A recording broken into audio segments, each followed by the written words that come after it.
Hello everyone. अच्छा बच्चे, अब रिमेनिंग दो क्वेश्चन रहते हैं बेटा आपके डिबेंचर्स चैप्टर में, वो जरा डिस्कस करेंगे मेरे साथ साथ। बेटा इलस्ट्रेशन नंबर 5 पे आओगे जरा स्टडी मटेरियल के। The summarised balance sheet of B company limited, unlisted company other than AIFI, banking company, NBFC and HFC as on 31st March 11 is as under. Authorised capital दे रखी है बेटा, issued and subscribed capital PL, debentures, trade payables, freehold property, stock, receivable, cash, balance at bank. फिर कहा है बेटा उसने, at the annual general meeting it was resolved to give existing share holders the option to purchase 110 rupees share at 15 for every 4 shares held prior to bonus distribution. This option was taken up by all the shareholders to issue one bonus share for every 5 shares held. To repay the debentures at 3%, give necessary journal entries and company's balance sheet after these transactions are completed. चलो बेटा मेरे साथ साथ journal entries पहले बेटा बनाना शुरू करेंगे। Heading लिखना बेटा, journal entries.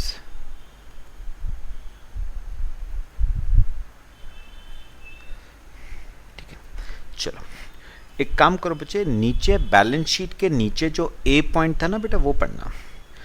To give existing share holders the option to purchase 1 rupees 10 share at 15 for every 4 shares held.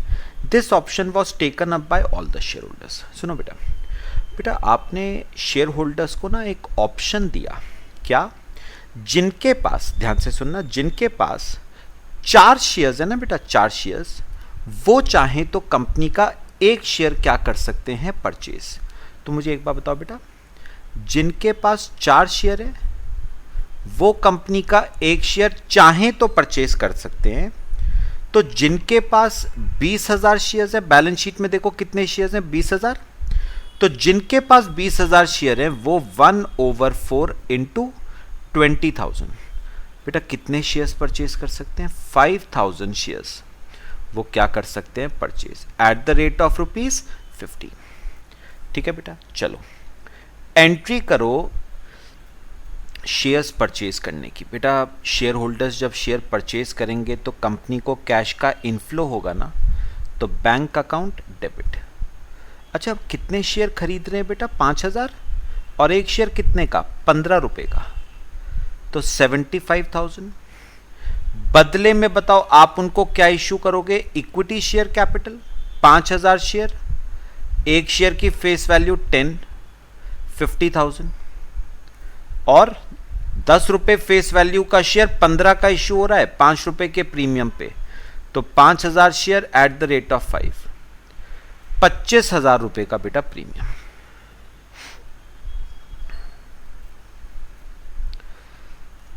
Narration लिख लो बेटा इसकी। बीइंग इक्विटी शेयर्स परचेज्ड, लो बेटा ये आपका फर्स्ट ट्रीटमेंट हो गया बच्चे, कॉपी करो बेटा। अच्छा, अब आओ बेटा बी पॉइंट पे, to issue 1 bonus share for every 5 shares held. बेटा अब कंपनी शेयर होल्डर्स को क्या दे रही है, बोनस। रेशियो है बेटा 1 bonus share for every 5 held, मतलब जिसके पास 5 शेयर हैं उसको मिलेगा 1 बोनस शेयर। और बेटा कंपनी के पास कितने शेयर्स हैं, 20,000 तो बैलेंस शीट में है, और 5,000 और खरीदे प्लस 5,000, तो 25,000 शेयर हो गए। तो जिसके पास 5 है उसको 1 बोनस शेयर, तो जिसके पास 25,000 है 1/5 इंटू 25,000, कितने शेयर्स का बोनस आ गया बेटा, 5,000 बोनस शेयर्स आ गए, और एक शेयर 10 रुपए का है, तो कितने रुपए का बोनस, 50,000 रुपए का बोनस आ गया। बात समझ आई आपको बेटा? बोनस चैप्टर आपने किया हुआ है, बोनस इशू चैप्टर। आपको अच्छी तरह पता है बेटा, बोनस शेयर्स दिए जाते हैं by utilization of free reserves of profits. Profits को यूटिलाइज करके आप क्या देते हो? बोनस। अब मेरे पास कौन कौन से एक्यूमुलेटेड प्रॉफिट्स अवेलेबल हैं बैलेंस शीट देखो बेटा। पीएल है मेरे पास 1,20,000 का, और बेटा ये देखो आपके पास सिक्योरिटीज प्रीमियम भी है 25,000 का। और अगर आपको याद हो, आपने कंपनीज लॉ में पढ़ा हुआ है बेटा, securities premium can be utilized for issue of bonus shares. Securities premium को हम बोनस शेयर्स के लिए यूटिलाइज कर सकते हैं। तो हम सबसे पहले बेटा सिक्योरिटीज प्रीमियम को यूटिलाइज करेंगे। Securities premium account debit 25। अच्छा कितने का बोनस है बेटा? 50 का बोनस है ना, और कितना चाहिए? 25। वो बेटा पीएल से ले लेते हैं।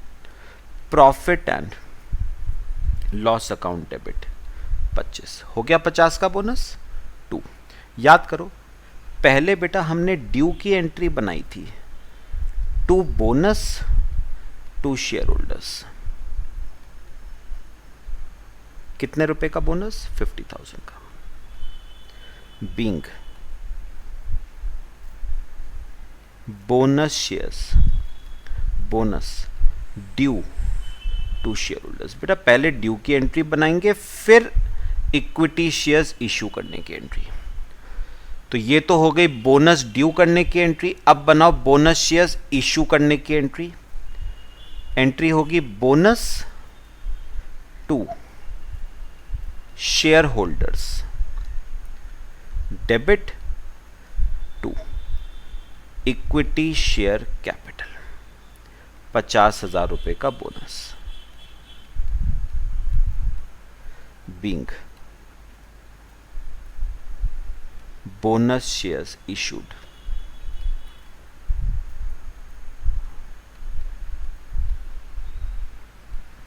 Being bonus shares issued.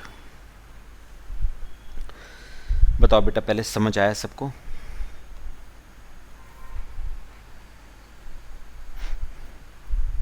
Copy कर लो बेटे। अच्छा अब पढ़ो बेटा, सेकंड पेज पे सी पॉइंट लिखा हुआ है, to repay the debentures at a premium of 3%। अब बेटा ट्रीटमेंट आता है रिडेम्पशन ऑफ डिबेंचर्स का। तो सबसे पहले तो बेटा एडिक्वेसी चेक करोगे डीआरआर की और डीआरआर इन्वेस्टमेंट्स की। सबसे पहली लाइन पढ़ो बेटा, कौन सी कंपनी है? Unlisted company other than AIFI, banking company, NBFC, HFC. तो इसको तो डीआरआर भी मेंटेन करना है 10% का, और डीआरआर इन्वेस्टमेंट्स भी खरीदनी है 15% की। बेटा बैलेंस शीट देख के बताना, क्या कंपनी के पास करंटली कोई डीआरआर है?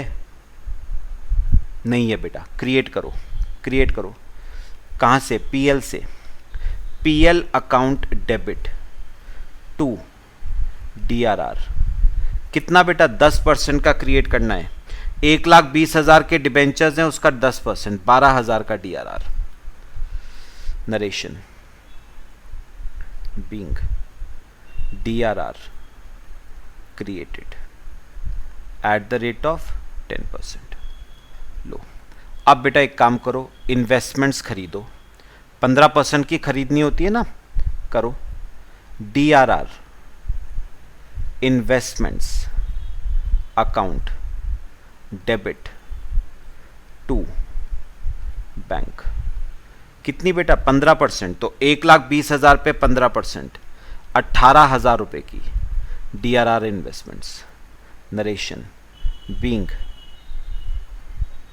DRR investments purchased at the rate of कितना? 15%। लो तो डीआरआर में डीआरआर भी क्रिएट कर दिया मैंने बेटा, इन्वेस्टमेंट्स भी खरीद ली। अब ड्यू करें, अब डिबेंचर्स को रिडीम करते हैं। बेटा पहले क्या करोगे? उन्हें ड्यू करोगे। याद रखना रिडेम्पशन प्रीमियम पे है। रिडेम्पशन किस पे है? प्रीमियम पे। पहले ड्यू करो। 12% डिबेंचर्स अकाउंट डेबिट, और क्या डेबिट होगा? Premium on redemption account debit to debenture holders. अच्छा, कितने के डिबेंचर्स थे बच्चे? 1,20,000 के। उस पे 3% का प्रीमियम, 3600 का प्रीमियम, और डिबेंचर होल्डर्स को देना है 123,600। Narration being amount due to debenture holders.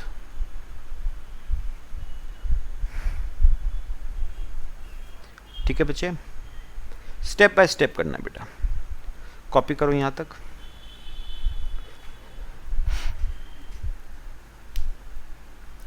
चलो, अच्छा अब एक बार बताओ बेटा, ये जो प्रीमियम ऑन रिडेम्पशन है, ये बेटा आपके बिजनेस का लॉस है ना?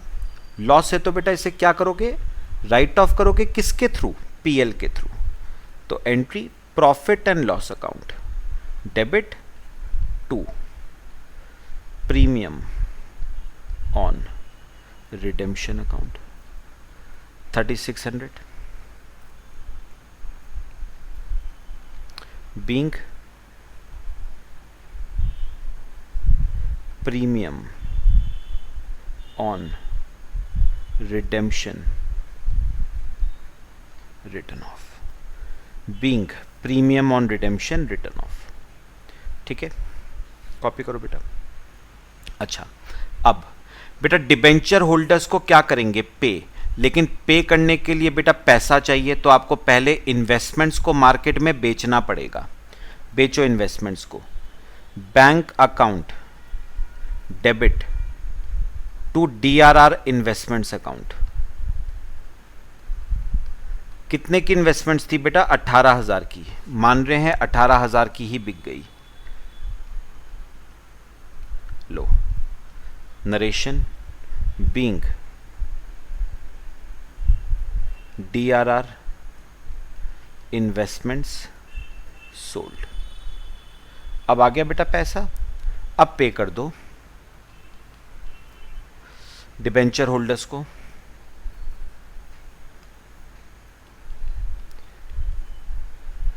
Debenture holders debit to bank. कितना देना था बेटा? 123,600। 123,600। Narration being debenture holders paid off. Being debenture holders paid off. और बेटा लास्ट एंट्री क्या होगी? DRR is a specific reserve. बेटा उसको बनाने का पर्पस क्या था? Redemption of debentures. सारे डिबेंचर्स बेटा क्या हो चुके हैं? रिडीम हो चुके हैं। तो अब DRR की कोई ज़रूरत नहीं है बेटा, उसे क्लोज कर दो by transferring to general reserve. तो DRR debit to general reserve. कितने का DRR था? 12,000 रुपये का। Narration being debenture redemption reserve transferred to general reserve. लो बेटा, सिंपल सा क्वेश्चन। मेरे ख्याल से बच्चे सारी जर्नल एंट्रीज क्लियर हुई हैं सबको।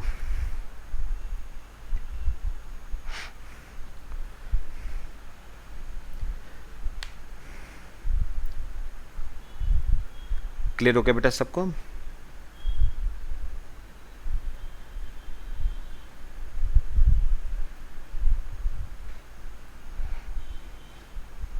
पक्का बेटा? बाकी इसमें ना, इस क्वेश्चन में आपको क्या बनानी थी? Balance sheet. मेरे ख्याल से बच्चे बैलेंस शीट आप लोग खुद ट्राई कर लोगे अब। तो बैलेंस शीट बेटा मैं आपको होमवर्क में दे रहा हूँ, बैलेंस शीट बनाना है इसकी। जर्नल एंट्रीज बेटा समझ आ गई, बैलेंस शीट में कोई दिक्कत नहीं आएगी। कर लोगे बेटे balance sheet try? Balance sheet बेटा होमवर्क में ट्राई करना आज।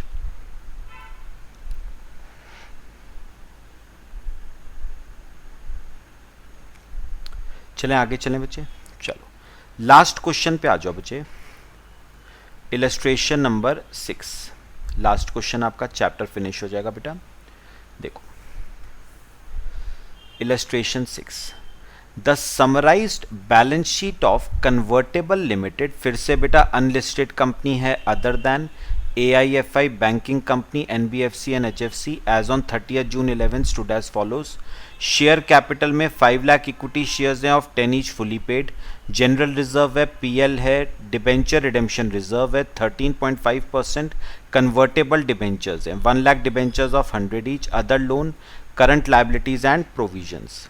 असेट साइड पे बेटा फिक्स्ड असेट्स हैं, DRR इन्वेस्टमेंट्स हैं, कैश एंड बैंक हैं, अदर करंट असेट्स है। The debentures are due for redemption on 1st July 2011.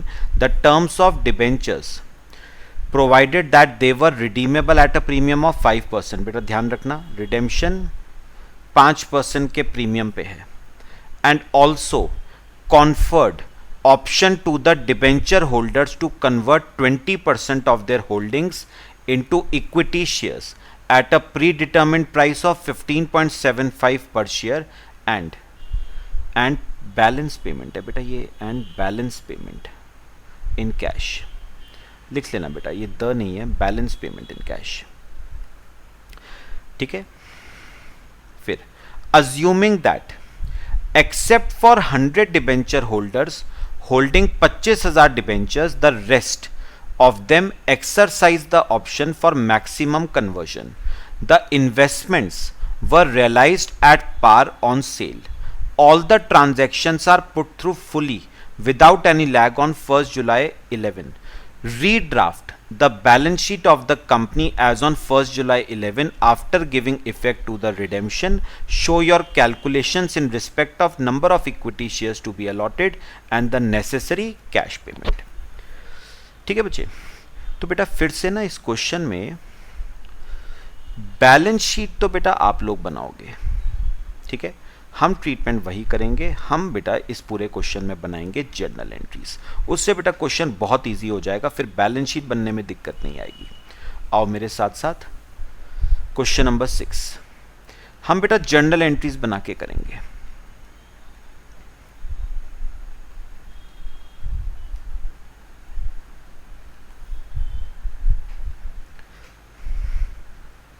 Journal entries बहुत ध्यान से बेटा मेरी बात समझनी है। एक काम करो बच्चे, पहले बैलेंस शीट के नीचे जो पैराग्राफ दे रखा है ना बच्चे, उस पे आओ। पहले बैलेंस शीट के नीचे जो पैराग्राफ है, the debentures are due for redemption on 1st July, the terms of issue of debentures provided that they were redeemable at a premium of 5%, ठीक है, and also conferred option to the debenture holders to convert 20% of their holdings into equity shares at a predetermined price of 15.75 per share and balance payment in cash.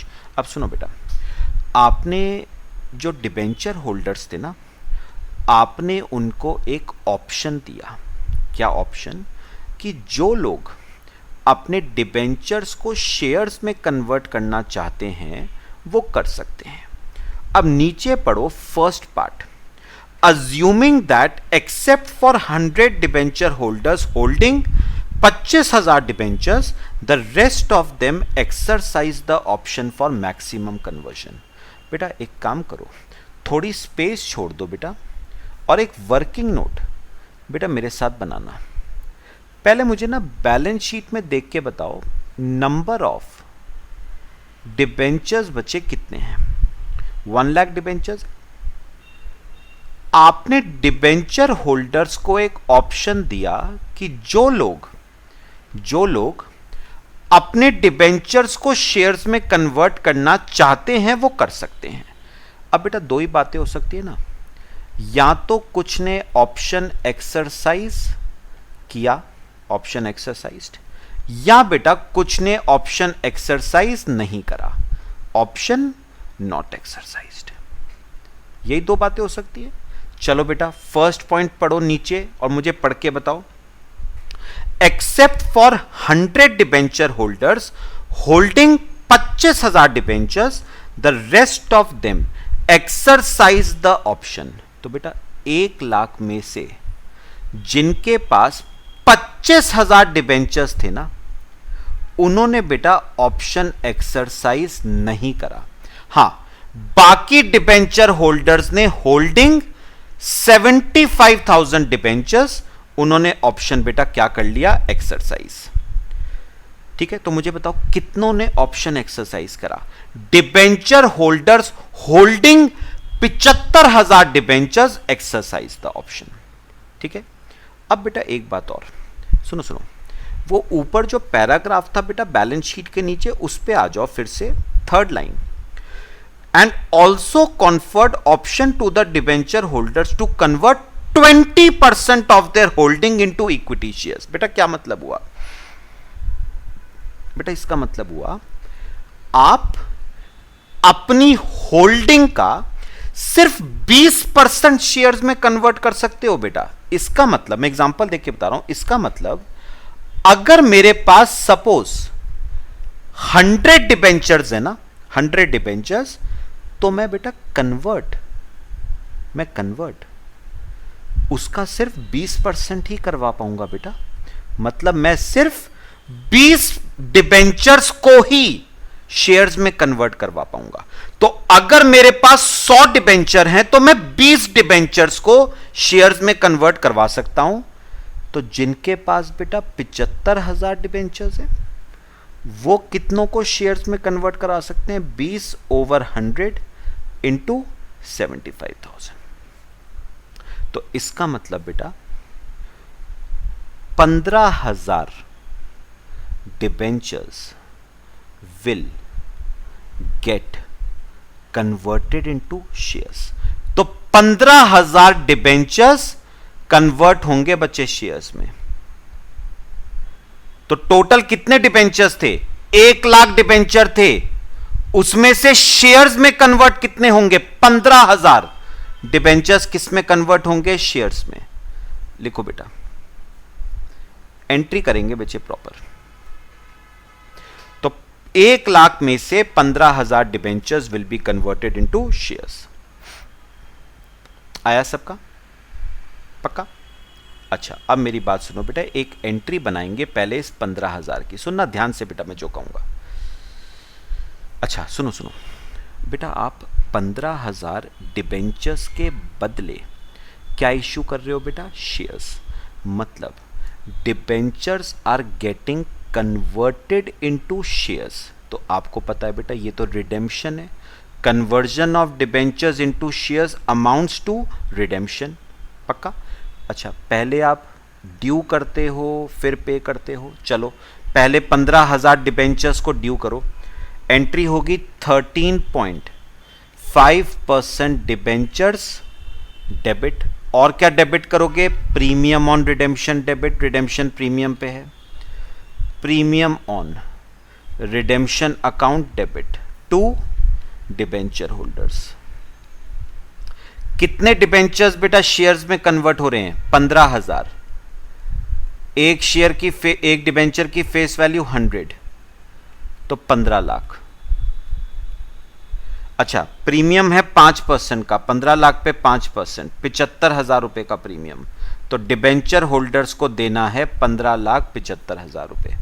Narration being amount due to debenture holders. ठीक है बेटा? चलो second, अब बेटा debenture holders को issue करेंगे shares. तो debenture holders debit कितना देना था उन्हें? 15,75,000 रुपए टू क्या दे रहे हो बेटा? Equity share capital.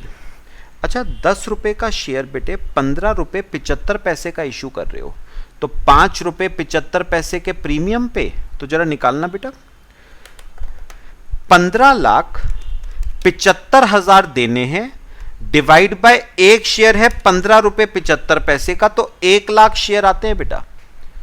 1 lakh share into face value 10 rupees, तो 10 लाख रुपए के तो शेयर आ गए। और प्रीमियम 1 लाख शेयर हैं, एक शेयर पे प्रीमियम 5 रुपए 75 पैसे का, तो 1 लाख शेयर पे 5,75,000 का premium. Narration being debentures converted into equity shares. लो बेटा 15,000 डिबेंचर्स तो क्या हो गए, redeem, being debentures converted into equity shares. सब बताओ बेटा, समझ आ गया? पक्का क्लियर हो गया सबको? अब मेरी बात बेटा आगे सुनना है, पहले से कॉपी करो आप। तो 15,000 डिबेंचर तो रिडीम हो गए, बच गए 1 लाख डिबेंचर थे, उसमें से 15,000 रिडीम हो गए, बच गए 85,000 डिबेंचर्स। ठीक है, अब सुनना। अब बेटा एक बात बताओ मेरे को, ये देखो बेटा एक बात बताओ, वो आप चेक करते हो ना डीआरआर और डीआरआर इन्वेस्टमेंट्स की एडिक्वेसी, वो चेक कर लो बेटा। 1 करोड़ के डिबेंचर थे और डीआरआर है 10 लाख सॉरी, तो 1 करोड़ का 10% कितना हुआ बेटा, 10 लाख। तो डीआरआर उतना है बेटा, एडिक्वेट डीआरआर है, और डीआरआर में क्रिएट करने की जरूरत नहीं है बेटा। अच्छा डीआरआर इन्वेस्टमेंट्स कितनी होनी चाहिए, 15%, तो 1 करोड़ का 15% बेटा 15 लाख, ये भी मेरे पास एडिक्वेट है, तो और इन्वेस्टमेंट्स खरीदने की जरूरत नहीं है। तो डीआरआर भी सफिशिएंट है और डीआरआर इन्वेस्टमेंट्स भी सफिशिएंट है मेरे पास। ठीक है, अच्छा अब एक काम करो, बचे हुए डिबेंचर्स को बेटा ड्यू करो। बचे हुए डिबेंचर्स को कितने बच गए, 85,000, अब उनको भी रिडीम करेंगे। थर्ड पॉइंट करो ड्यू, 13.5% डिबेंचर्स अकाउंट डेबिट। और क्या डेबिट होगा बेटा, premium on redemption account debit to debenture holders. कितने डिबेंचर्स है बेटा, 85,000 डिबेंचर्स है ना, फेस वैल्यू 100, तो 85 लाख। अच्छा 85 लाख पे 5% का प्रीमियम है, 4,25,000 रुपए का प्रीमियम है। तो डिबेंचर होल्डर्स को देना है 89,25,000। Narration being amount due to debenture holders. तो बचे हुए डिबेंचर्स भी ड्यू हो गए, अभी इन्हें पे मत करना बेटा, पे मत करना, अभी पे वाला काम तो अभी बात का है। कॉपी करो बेटा। अब एक काम करो, अगली एंट्री बनाओ, प्रीमियम ऑन रिडेम्पशन को बच्चे ड्यू करेंगे। प्रीमियम ऑन रिडेम्पशन को राइट ऑफ करेंगे, किसके थ्रू, पीएल के थ्रू कर देते हैं बेटा। पीएल में 10 लाख रुपए पड़े हुए हैं। फोर्थ एंट्री ड्यू करो, राइट ऑफ करो बेटा। Profit and loss account debit to premium on redemption account. कितने का प्रीमियम है बेटा, टोटल बता देना, टोटल प्रीमियम था ना, टोटल कर देना। 75,000 का तो ये पहली वाली एंट्री में था बच्चे, और 425 का इस वाली एंट्री में हो गया, तो 5 लाख का प्रीमियम हो गया ना। तो 5 लाख के प्रीमियम को राइट ऑफ कर देना, एक साथ ही कर दिया बेटा मैंने। Narration being premium on redemption written off. लो बेटा कॉपी करो इसे, being premium on redemption written off. ठीक है, चलो हो गया बेटा, प्रीमियम भी right of.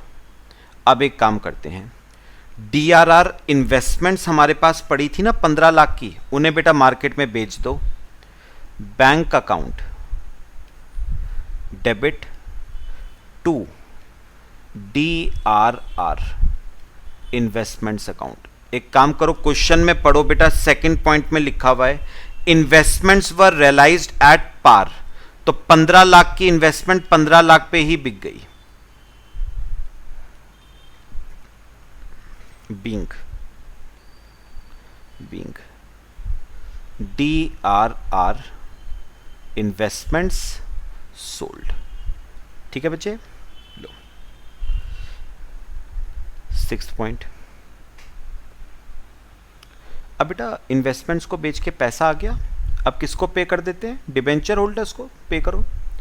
Debenture holders account debit to bank.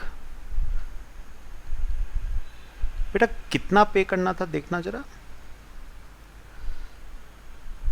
89,25,000 पे करना है बच्चे।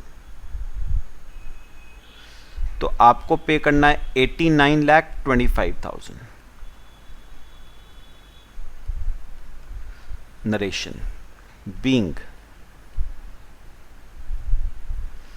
Debenture holders paid off. Being debenture holders paid of.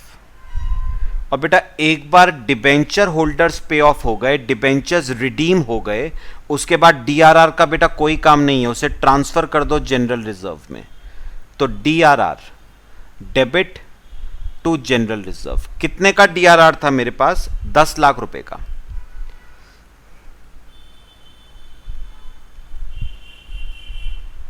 Narration being DRR transferred to general reserve. लो बच्चे, मेरे ख्याल से बेटा हमारा पूरा ट्रीटमेंट हो गया है। अब रिक्वायरमेंट बेटा थोड़ी सी देखेंगे। बैलेंस शीट तो बेटा आप लोग बना लोगे मेरे ख्याल से। अब एक दो छोटी छोटी बातें और। क्लियर हुआ बेटा सबको? चलो अब एक बात, मेरी बात सुनना बेटा, क्वेश्चन पे आओ जरा। देखो बेटा उसने क्वेश्चन में कहा है बैलेंस शीट बनानी है, वो बेटा आप लोग बना लोगे।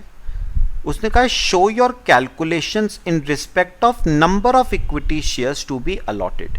बेटा आपको नंबर ऑफ इक्विटी शेयर्स निकालने थे। ये देखो हमने बेटा वर्किंग नोट बनाया था, ये वाला है ना। सुनो सुनो, वर्किंग नोट बेटा एक और बना लेते हैं जरा। पूछा है उसने आपसे, क्या पूछा है बेटा? पहले number of equity shares to be allotted. कैसे करेंगे? सुनो सुनो सुनो, वैसे बेटा आपने नंबर ऑफ इक्विटी शेयर्स ना निकाल लिए थे। ये देखो बेटा आपने नंबर ऑफ इक्विटी शेयर्स निकाल लिए थे। 1 लाख इक्विटी शेयर। कैसे बेटा? पहले बताओ डिबेंचर होल्डर्स को देना कितना है? 15,75,000 रुपए देने हैं। तो बेटा डिबेंचर होल्डर्स को 15,75,000 रुपए देने हैं। डिवाइड बाय एक शेयर कितने का है? 15 रुपए 75 पैसे का। तो number of equity shares 1 lakh shares आ गए बेटा। ये तो हो गया क्वेश्चन का first part, number of equity shares to be allotted.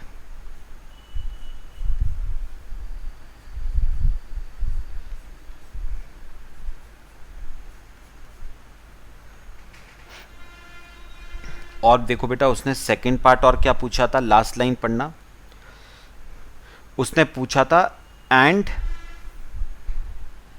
The necessary cash payment. चलो आओ जरा नेसेसरी कैश पेमेंट निकालते हैं बेटा। देखो सुनो सुनो सुनो, मुझे एक बात बताओ बेटा, मेरे पास ओपनिंग बैलेंस ऑफ कैश बेटा कितने का था? मेरे पास 75 लाख रुपए का बेटा कैश पड़ा था। बताओगे मेरे पास और कैश कहां से आया? आपने डीआरआर इन्वेस्टमेंट्स बेची बेटा, कितने रुपए की? 15 लाख रुपए की आपने डीआरआर इन्वेस्टमेंट्स बेची। तो मेरे पास कैश कितना हो गया? 90 लाख रुपए का कैश हो गया मेरे पास। इसमें से बताओ किसको पेमेंट कर दी बेटे? डिबेंचर होल्डर्स को पेमेंट कर दी। कितनी? 89,25,000। ठीक है, तो बेटा मेरे पास क्लोजिंग बैलेंस ऑफ कैश कितना बच गया? 75,000 रुपए। लो बेटा ये नेसेसरी कैश पेमेंट आ गई।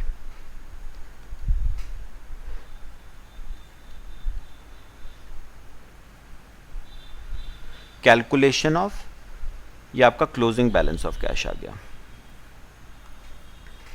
75,000। तो बेटा कैश पेमेंट करने के लिए कितना पैसा चाहिए आपको? 89,25,000, इतना ही पैसा चाहिए। 90 लाख रुपए है मेरे पास, 89,25 डिबेंचर होल्डर्स को दे दूंगा तो बचेगा कितना? 75,000 रुपए बचेगा बेटा मेरे पास।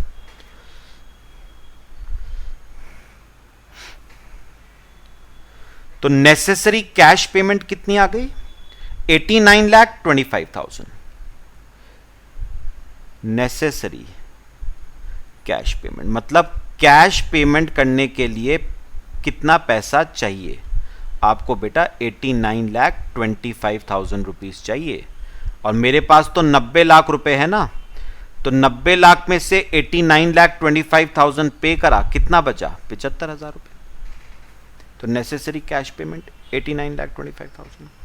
लो बच्चे, चैप्टर फिनिश आपका। सिंपल से बेटा 2 क्वेश्चन एग्जाम में 8 मार्क्स का क्वेश्चन एक्सपेक्ट करके चलना। स्कोरिंग बेटा बहुत सिंपल क्वेश्चन है, ठीक है। बाकी बेटा बैलेंस शीट जरूर बना लेना, एक बार बैलेंस शीट जरूर बना लेना दोनों क्वेश्चंस की, ठीक है। तो बैलेंस शीट में आपको फिर से होमवर्क दे रहा हूं बेटा, कर लोगे मेरे ख्याल से। अब जब जर्नल एंट्रीज बना ली,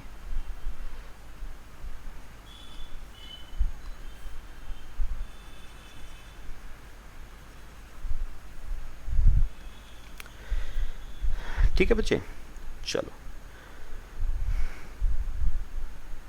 चलो बेटा, बाकी आपका एक लास्ट चैप्टर अकाउंट्स में रहता है हमारा, प्रिपरेशन ऑफ फाइनेंशियल स्टेटमेंट्स। वो बेटा हम नेक्स्ट लेक्चर से डिस्कस करना शुरू करेंगे।